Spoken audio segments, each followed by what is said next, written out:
Hello friends, सब ठीक है?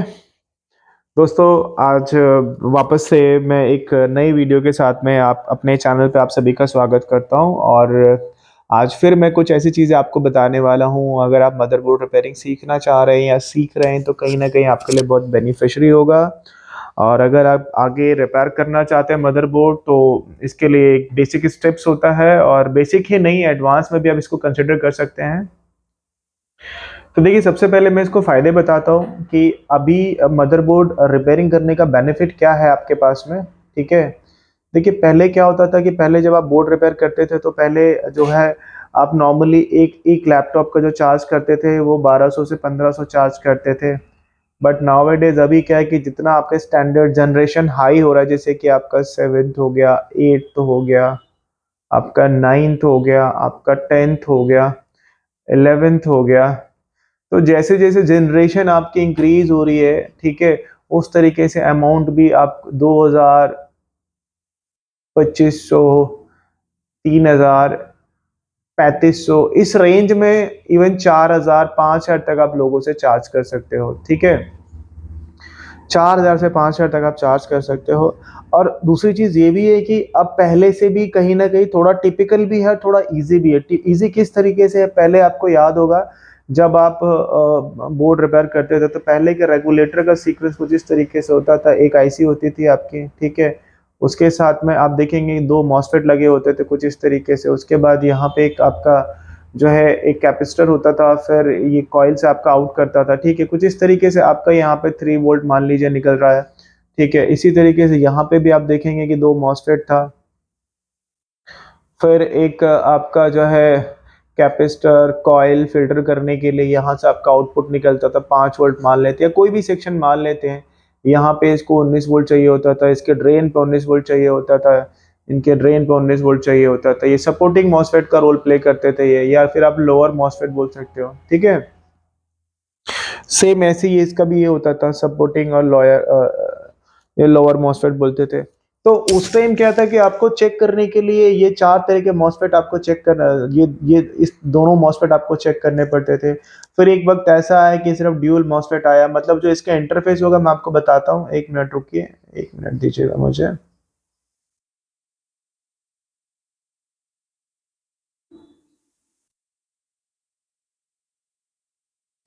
दोस्तों, ये वीडियो अगर आप देखेंगे ना तो मैं आपको बता रहा हूँ, मैं आपको इतनी ईज़ी तरीके से समझा दूँगा ना कि आपको मदरबोर्ड की रिपेयरिंग करना बहुत आसान लगेगा, आपको लगेगा ही नहीं कि इतना टिपिकल है, ठीक है?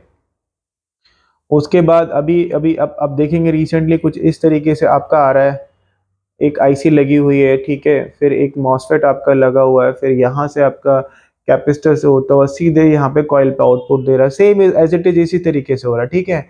अभी उसके बाद आने वाले बोर्ड में भी क्या होगा कि सीधे आईसी होगा, उसके बाद सीधे यहाँ पे कॉइल पे आउटपुट हो जाएगा। मतलब क्या होगा कि जो है आईसी ही कंट्रोल करेगी, मतलब जो आपका मॉसफेट, जितने कंपोनेंट पहले के बोर्ड में ज़्यादा होते थे, अब उतने ज़्यादा नहीं मिलेंगे आपको, ठीक है? तो रिपेयरिंग आसान हो जाएगी, कम टाइम में भी आपका रिपेयरिंग होगा। अगर आप आईसी के कुछ पॉइंट्स चेक करेंगे, जैसे मान लीजिए इसको 19 वोल्ट मिल रहा है कि नहीं मिल रहा, इसको वीरेज मिल रहा है कि नहीं मिल रहा, इसको रेफरेंस मिल रहा है कि नहीं मिल रहा, इनेबल मिल रहा है कि नहीं मिल रहा, पावर गुड दे रही है कि नहीं दे रही है, इसको एंड ट्रिप मिल रहा है कि नहीं मिल रहा है। मतलब कुछ पॉइंट्स अगर आप चेक करेंगे जो एक जनरल आईसी का होता है, जैसे आपका वी 3 एंड 5 वोल्ट के आईसी का एक अलग सीक्वेंस होता है, 19 वोल्ट के आईसी का अलग सीक्वेंस होता है, रैम आईसी का एक अलग सीक्वेंस होता है, मतलब हर आईसी का एक अलग-अलग सीक्वेंस होता है चेक करने का, बट ऑलमोस्ट प्रोसेस इक्वली होता है, ठीक है? तो इस तरीके से आपको चेक करना होता है। अब मैं थोड़ी-सी बात करता हूँ मदरबोर्ड रिपेयरिंग करने के जो नए-नए लड़के होते हैं उनको लगता है कि बहुत टिपिकल है। टिपिकल नहीं है, लेकिन आपको वर्किंग कॉन्सेप्ट पता होना चाहिए, ठीक है? वर्किंग कॉन्सेप्ट पता होने का मतलब ये है कि ये काम किस तरीके से करता है, किस तरीके से आपको इसको चेकआउट करना है। वन बाय वन आपको ट्रेस करने का सिस्टम पता होना चाहिए। देखो, लोग तो बहुत तरीके से ट्रेस करते हैं, हर किसी का अपना-अपना एक सिस्टम होता है, बट एक आपका भी कुछ बेसिक फंडा होना चाहिए। आप वीडियो बहुत लोगों की देखते हैं, मेरी भी देखते होंगे, आई नो दैट, बट जिसका कॉन्सेप्ट आपको समझ में आ जाए, आप उसके कॉन्सेप्ट के हिसाब से आप काम कर सकते हैं। फिर एक वक़्त ऐसा आएगा कि आपका खुद का भी कॉन्सेप्ट हो जाएगा कि मुझे किस तरीके से काम करना है, ठीक है? अब एक बोर्ड रिपेयर करने के लिए क्या सीखना पड़ता है? देखिए, अब मान लीजिए आप लैपटॉप का मदरबोर्ड रिपेयर कर रहे हैं, ठीक है। अब मैं आपको एक इमेज के थ्रू बताने की कोशिश करता हूँ, ठीक है। अब मान लीजिए ये आपका एक मदरबोर्ड है, ठीक है। अब ये मदरबोर्ड है, मदरबोर्ड में आप जैसे मैं इसको एक सेक्शन दे देता हूँ, ये आपका 19 वोल्ट का सेक्शन दे दिया मैंने इसको, ठीक है। इसको मैंने आपका दे दिया 3 and 5 का सेक्शन, ठीक है। यानी कि ये आपका ये एक ये आपका मान के चले स्टेप डाउन बोल सकते हैं इसको, ठीक है। और इसको आप चार्जिंग सेक्शन बोल सकते हो, जो सबसे कॉमन होता है, जो सबसे पहले ही आपका स्टार्टिंग में आपको 19 वोल्ट यहाँ पे जनरेट हो जाता है। और ये काम वर्किंग कॉन्सेप्ट तो अलग होता है, वो तो देखो आगे की वीडियो में ही मैं आपको बता पाऊंगा। इस वीडियो में सारी चीजें कवर नहीं करूंगा, बट मैं एग्जांपल दे रहा हूँ, ठीक है। अब इसको रिपेयर करने के लिए आप सिंपल सी बात सोच के देखिए, एक चार्जिंग आईसी सेक्शन में कितने कंपोनेंट लगे होते हैं। मैं अगर आपको बताऊं तो एक कैपेसिटर हो सकता है आपका, ठीक है। कॉइल होगा आपका, 2 मॉसफेट मान लीजिए, ठीक है। और किसी किसी में ट्रांजिस्टर भी हो सकता है आपका, एक ट्रांजिस्टर मान लीजिए, ठीक है। और एक आईसी लगी होगी जो इनको कंट्रोल कर रही होगी, ठीक है। डायोड भी हो सकता है, ठीक है। तो कुल मिला के ये 5 या 6 या 7 कंपोनेंट के साथ ही आपका एक मतलब सेक्शन कंप्लीट होता है। कोई भी एक सेक्शन आप उठा के देख लीजिए, ठीक है। तो इसके लिए सबसे जरूरी क्या है, सबसे इंपॉर्टेंट क्या है कि आपका जो बेसिक इलेक्ट्रॉनिक है, बेसिक इलेक्ट्रॉनिक पकड़ आपकी इस तरीके से हो कि आप बहुत इजीली इसको रिपेयर कर पाए। क्योंकि जब बेसिक इलेक्ट्रॉनिक आपका रिपेयर होगा, अब बेसिक इलेक्ट्रॉनिक रिपेयर करने में क्या, बेसिक इलेक्ट्रॉनिक को जानने में कितना टाइम लगता है आपको, कितने कंपोनेंट होते हैं, बहुत ही कम कंपोनेंट है। जैसे कि मैं आपको बताऊं, कॉइल हो गया, ठीक है, कैपेसिटर हो गया, रजिस्टर हो गया आपका, फ्यूज हो गया आपका, डायोड हो गया आपका, मॉसफेट हो गया आपका, ट्रांजिस्टर हो गया, ठीक है। या कभी कभी एन गेट, और गेट और नॉर गेट भी मतलब एक सेक्शन को कंप्लीट करने में लगाया जाता है, ठीक है। तो कभी कभी वो भी हो जाता है। तो अगर मैं ओवरऑल आपसे बात करूं तो आप देखिए 6 से 7 मतलब कंपोनेंट मिलाने के बाद में एक सेक्शन आपका रेडी हो रहा है, ठीक है। और ये 6 से 7 अगर आपको कंपोनेंट की नॉलेज बहुत अच्छी है तो फिर आप बहुत इजीली इसको रिपेयर कर सकते हैं। जब अगर आपका ये अगर कंफर्म हो जाता है, मान के चलिए आपका ये अगर इस पे हाथ अच्छा है, आपको इनके टेस्टिंग आती है, इनको निकाल के इनको कैसे चेक करना है, तो फिर तो सेक्शन को ट्रेस करने में दिक्कत नहीं आएगी। अब जब आप ये कर लेते हो, मान लीजिए जब आपका इस पे कंट्रोल अच्छा है, अगर मैं बात करूं कि बेसिक इलेक्ट्रॉनिक पे अगर आपका कमांड अच्छी है, तो फिर दूसरा क्या आता है, इसका आता है power plan. Power plan basically होता क्या है, पावर प्लान आप इसको बोल सकते हैं मदरबोर्ड का वर्किंग कॉन्सेप्ट। वर्किंग कॉन्सेप्ट सबसे पहले क्या आएगा, पावर प्लान। अब पावर प्लान होता क्या है कि कितने पावर होते, मतलब पावर टोटल कितने वोल्टेज बनते हैं मदरबोर्ड के अंदर, किस लेवल तक जाता है, that is called power plan. वो बेसिकली आपको पता होना चाहिए। जब आपको पावर प्लान पता होगा तभी आप रिपेयरिंग करने के लिए आगे सोच सकते हैं। अब मान लीजिए मैं पावर प्लान की बात करता हूं, तो एक लैपटॉप मदरबोर्ड में कितने वोल्टेज बनते हैं, ठीक है। और मैं थोड़ा सा आपको डायग्राम के थ्रू समझाने की कोशिश करता हूं कि मदरबोर्ड का पावर प्लान का सर्किट काम किस तरीके से करता है। तो मेरे साथ बने रहिए दोस्तों, पूरा वीडियो देखिए। आज हम आज की क्लास में हम लैपटॉप का मदरबोर्ड का पावर प्लान के बारे में डिस्कस करते हैं, ठीक है। लैपटॉप मदरबोर्ड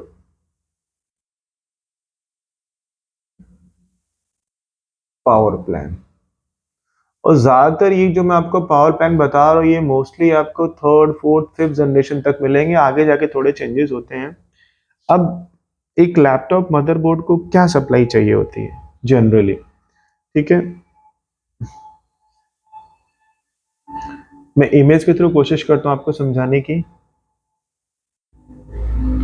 अब मान लीजिए ये आपका एडाप्टर इनपुट और बैटरी चार्जिंग सेक्शन, ठीक है। अब इसको आप डीसी जैक भी बोल सकते हैं, अब इसमें 19 वोल्ट आपका कहाँ से आता है, एडाप्टर से आएगा, ठीक है। और 12 वोल्ट कैसे जनरेट होता है, वो बैटरी से जनरेट होता है। तो अभी मैं डिस्कस कर रहा हूँ पावर प्लान के बारे में आपके साथ में। क्या हो रहा है, एक मिनट।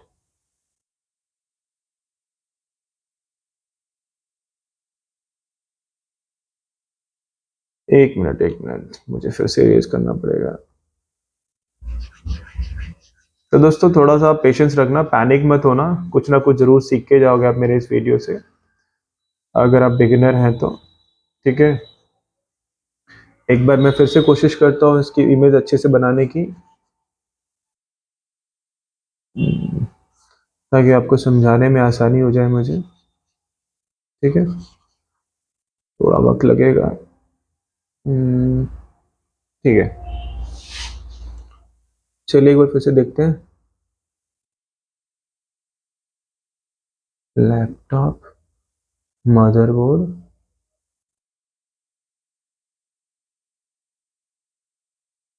पावर प्लान, ठीक है। इसमें मैं आपको ये बताऊंगा कि कितने तरह के वोल्टेज लैपटॉप में जनरेट होते हैं, ठीक है। अब एक इमेज के थ्रू मैं आपको बताने की कोशिश करता हूँ। चलिए देखते हैं। यहां से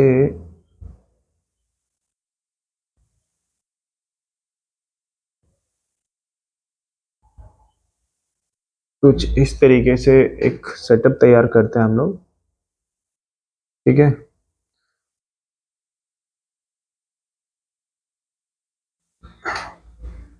इससे आपको समझने में आसानी होगी। अब इसको हम बी प्लस भी बोल सकते हैं, ठीक है। और इसको हम नाम दे देते हैं एडाप्टर प्लस बैटरी सेक्शन, ठीक है। Adapter plus battery section. अब इसमें दो वोल्टेज आता है, मान लीजिए एक 19 वोल्ट और एक 12 वोल्ट।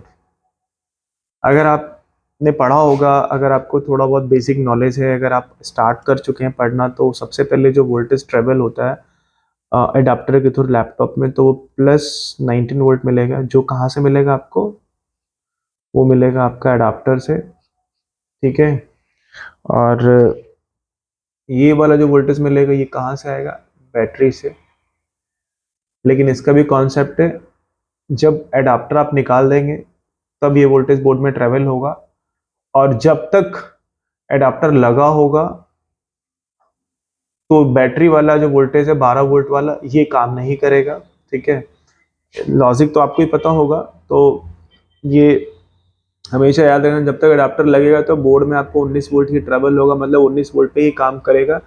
जैसे आप एडाप्टर निकाल देंगे तो फिर आपका ये बैटरी वाला जो वोल्टेज है ये आगे काम करेगा, ठीक है। अब थोड़ा सा हम आगे बढ़ते हैं। अब सबसे पहले हम इस पॉइंट को देखते हैं। यहाँ पे क्या वोल्टेज बन रहा है, यहाँ हम ले लेते हैं 3.3 वोल्ट प्लस 5 वोल्ट, ठीक। इसको हम क्या बोल सकते हैं, ऑलवेज सेक्शन या स्टेप डाउन। इसको हम ऑलवेज सेक्शन और स्टेप डाउन सेक्शन क्यों बोलते हैं, बिकॉज सबसे पहले जो वोल्टेज ब्रेक होता है 19 वोल्ट बनने के बाद में, ये वाला वोल्टेज बहुत मेन होता है, क्योंकि ये वोल्टेज पूरे बोर्ड में ट्रेवल करता है, ठीक है। और 19 वोल्ट के बाद में डायरेक्ट रेगुलेटर के थ्रू सबसे पहले जो वोल्टेज आपका बनता है 3 एंड 5 वोल्ट आपका ब्रेक होके 3 एंड 5 वोल्ट बनता है 19 वोल्ट ब्रेक होने के बाद में। क्योंकि बोर्ड को क्या होता है, बोर्ड को आपने देखा होगा कि जो प्रोसेसर है उसको सबसे लास्ट में कितना वोल्टेज चाहिए होता है, 1 वोल्ट, या आपने देखा होगा 0.9 वोल्ट समथिंग का चाहिए होता है, जबकि उसका करंट हाई होता है, ठीक है। लो वोल्टेज पे काम करते हैं लेकिन करंट की फ्रीक्वेंसी ज्यादा होती है, प्रोसेसर का जो कॉन्सेप्ट होता है आप आगे पढ़ेंगे तो बताऊंगा इसके बारे में, ठीक है। अब सबसे पहले इसका जो पावर प्लान मैंने आपको बताया था लैपटॉप मदर का, इसके बाद हम इसको इसके साथ में हम जो कनेक्ट कर देते हैं, ये कर देते हैं SIO, ठीक है। बिल्कुल इसी तरीके से आपका ये प्रोसेस होगा। ये हो गया आपका SIO, ठीक है। और यहाँ पे इसके थ्रू जो वोल्टेज जाता है 3.3 वोल्टेज, लीनियर वोल्टेज आप बोल सकते हो इसको, मैं लिख देता हूँ, ठीक है। अब जब ये वोल्टेज बनता है तो ये वोल्टेज काम किस तरीके से करता है, जैसे हम बोलते हैं ना ये आपका सस्पेंडेड सप्लाई है, so इसको रन में किस तरीके से कन्वर्ट होता है, तो मैं एक ग्राफ के थ्रू आपको समझाने की कोशिश करता हूँ। ये मान लीजिए आपके दो मॉसफेट लगे हैं ये 8 लेग्स के, ठीक है, जो आपको सस को रन में कन्वर्ट करेंगे, क्योंकि कई जगह आपको मॉसफेट मिलेगा, कई जगह आपको IC होगा, एक पूरा सर्किट होगा, छोटा सा सर्किट होगा, जिससे कि ये वाली सप्लाई कन्वर्ट होके 3.3 रन में कन्वर्ट हो जाती है, प्लस 3.3 वोल्टेज और प्लस 5 वोल्ट, मतलब ऑलवेज टू आप कह सकते हो रन, ठीक है। तो 8 लेग्स का ये मॉसफेट मान लीजिए, ठीक है। तो यहाँ तक प्रोसेस पता चल गया। अब उसके बाद जो आपका दूसरा जो बनता है, अब दूसरा क्या बनेगा आपका, अब यहाँ पे देखते हैं जो जो एक मिनट,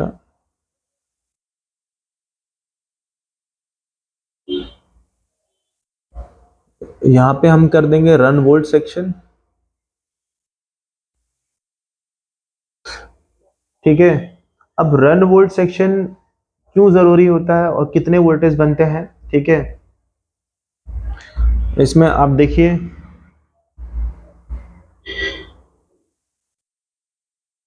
यहाँ पे एक, यहाँ मान लीजिए 1.5 वोल्ट जो कि आपके रैम की सप्लाई है, फिर वहां पे यहाँ पे 1.8 वोल्टेज भी बनता है, ठीक है। ये CPU को जाता है, फिर 1.05 वोल्टेज बनता है, जो कि ये भी आपकी CPU के लिए सप्लाई चाहिए होती है, फिर आपका 0.75 बनता है, ठीक है। अब ये ये जैसे ये आपके रैम की सप्लाई हो गई, ठीक है, और ये 0.75 VTT वोल्टेज हो गया, रैम का हाफ वोल्टेज बनता है। ये दोनों वोल्टेज 1.8 और 1.05 दोनों प्रोसेसर के लिए चाहिए होते हैं, ठीक है, इसीलिए सप्लाई यहाँ पे क्रिएट होती है, और इसी को हम बोलते हैं रन वोल्टेज बोलते हैं। तो अभी आप देखेंगे, पहले मैं वीडियो क्लियर, पहले मैं आपको पूरा क्लियर कर लेता हूँ, उसके बाद बताऊंगा टोटल कितने वोल्टेज बना है, ठीक है। उसके बाद आपका यहाँ पे फिर एक सीक्वेंस होता है, यहाँ एक मिनट,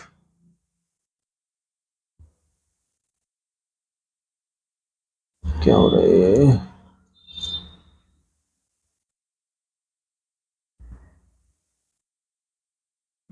उसके बाद आप देखेंगे इसको हम बोल लेते हैं GFX कोर, ठीक है।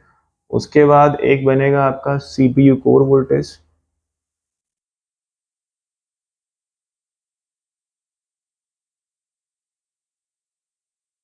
ठीक है। और जो GFX की जो सप्लाई होती है वो 1 वोल्ट समथिंग का बनता है, यानी कि इसको हम जो है अप्रॉक्स 20 से 25 एम्पियर बोल सकते हैं, और इसका जो बनेगा वो बनेगा आपका 1 वोल्ट अप्रॉक्स,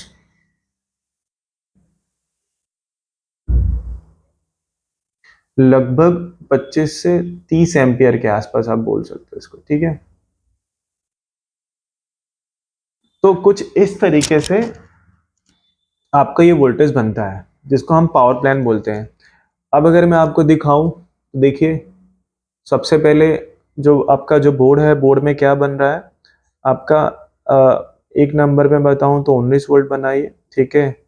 इसी में ही मैं आपको ऐड कर देता हूँ प्लस 12 वोल्ट जो बैटरी के साथ में है। सेकेंड नंबर पे आप देखेंगे तो आपका 3 and 5 वोल्टेज बना। ये पावर प्लान का किस तरीके से ट्रैवल करता है वोल्टेज, सबसे पहले कौन सा वोल्टेज बनेगा, फिर कौन सा वोल्टेज बनेगा, और इस वोल्टेज को ट्रेस किस तरीके से करना है। देखिए 3 and 5 वोल्टेज बनने के बाद में फिर थर्ड नंबर पे क्या बना है आपका, 3 and 5 वोल्टेज आपका रन वोल्टेज बना है, ठीक है। चौथे नंबर पे क्या बना आपका, रैम वोल्टेज, ठीक है।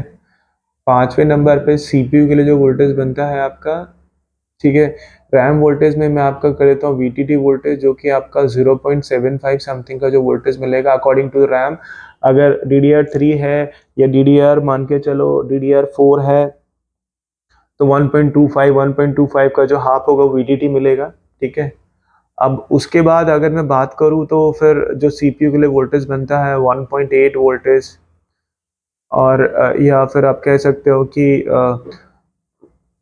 1.0 वोल्टेज समथिंग, ये दोनों सीपीयू के लिए ही बनते हैं। उसके बाद फिर उसके बाद क्या आता है आपका, फिर GFX और फिर CPU, ठीक है।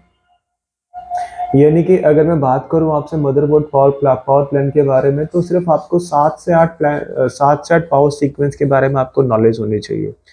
और अब जब आपको ये, देखिए सीक्वेंस इसलिए जरूरी होता है ना कि अब एक एक पहले आप एक चीज को कवर करेंगे, फिर दो को कवर करेंगे, फिर तीन को कवर करेंगे, इस तरीके से आसान हो जाता है लैपटॉप को रिपेयर करना। अगर आप एक ही तरीके से सोचेंगे तो बहुत टिपिकल लगेगा। अब अब इसको देखो लॉजिक क्या कहता है। एक मिनट में पहले इसको इरेज कर लेता हूँ, फिर मैं आपको बताता हूँ।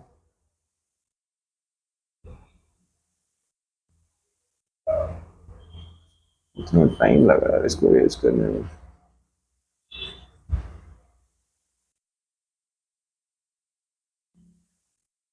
देखिए ये जो है ना, ये बिगिनर के लिए मैंने बताया हुआ है, अगर आप चाहो तो नोट भी कर सकते हो। अब इसमें क्या है, अब सबसे पहले हमें पावर प्लान में पता होगा। मैं ये क्यों बता रहा हूँ, मैं एक मिनट दीजिए मुझे, मैं आपको समझाने की कोशिश करता हूँ कि ये जो वर्किंग कॉन्सेप्ट है।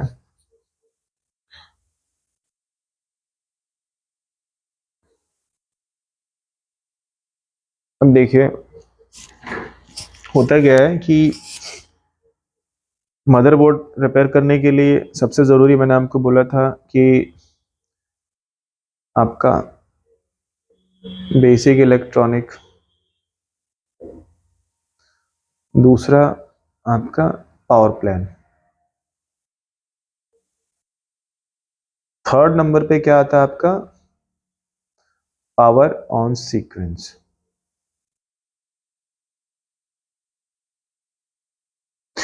ये पॉइंट क्यों बताया जाता है, देखो बेसिक इलेक्ट्रॉनिक क्लियर होगा, फिर आप पावर प्लान पे काम करेंगे, फिर आपको पावर ऑन सीक्वेंस चाहिए, ठीक है।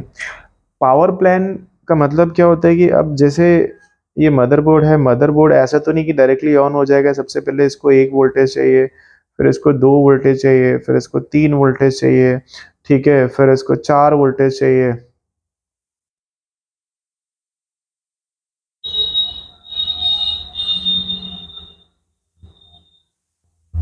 लास्ट में इसको GFX और फिर CPU कोड चाहिए।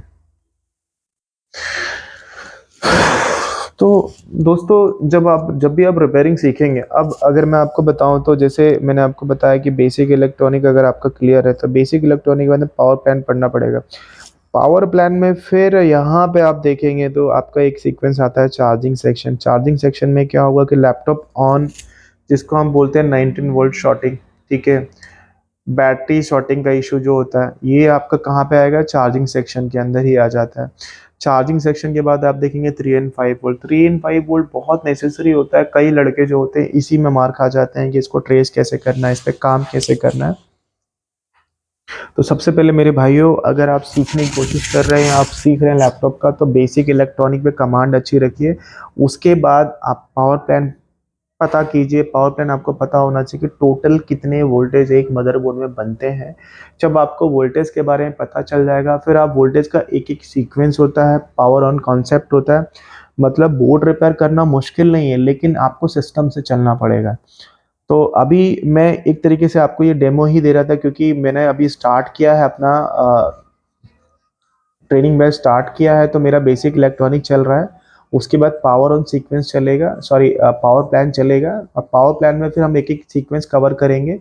Charging section, 3 and 5 volt section, फिर आपका RAM run section, GFX CPU core section, फिर अलग अलग तरह के बोर्ड की टेस्टिंग होगी। उसके बाद फिर ये भी होगा कि मान के चलो, जैसे अभी मैं एग्जांपल आपको दूं तो कितने तरह के हमारे पास मदरबोर्ड आते हैं, जैसे कि कॉम्पेल का हो गया, ठीक है, आपका क्वांटा का हो गया, आपका विस्ट्रॉन का हो गया, आपका इन्वेंटेक का हो गया, सॉरी, इन्वेंटेक का हो गया, आसूस का हो गया, आपका एसर का हो गया, और भी जो एक दो कंपनीज है जो जनरली मदरबोर्ड बनाती हैं, इन सब का जो कॉन्सेप्ट होता है, देखिए प्रोसेस तो सेम होता है, बट दोनों का जो कॉन्सेप्ट होता है हर किसी बोर्ड का थोड़ा थोड़ा चेंजेस होता है।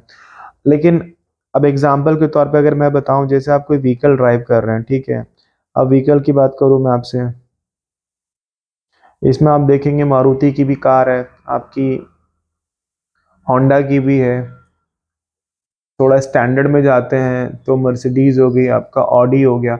लेकिन सबका सीक्वेंस तो है, तो सारी की सारी गाड़ी ठीक है, लेकिन ये कॉस्टली ज़्यादा होता है तो रिस्की ज़्यादा होता है।